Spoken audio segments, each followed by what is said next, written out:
In today's video, I'm going to teach you how to disconnect a device in Evernote.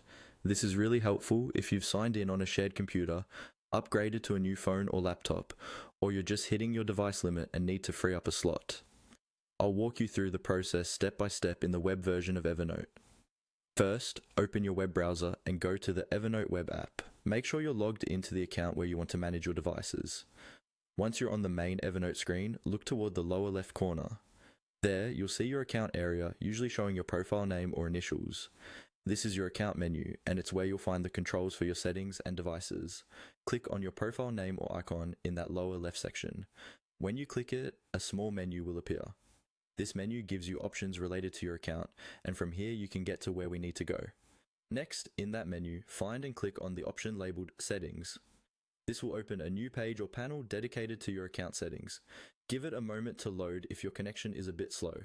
The settings area is where you can manage things like your subscription, preferences, and importantly for us, the devices connected to your account.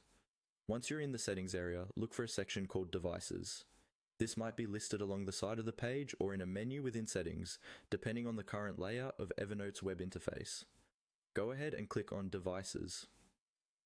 On the Devices page, you'll see a list of all the phones, tablets, and computers that are currently authorized to use your Evernote account. Take a moment to review the list and identify the device you want to disconnect.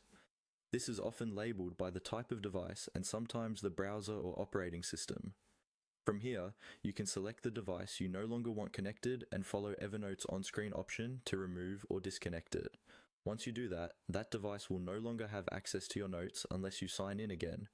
And that's all there is to it. By using your profile area, opening settings, and then going into devices, you can quickly and safely disconnect any device from your Evernote account.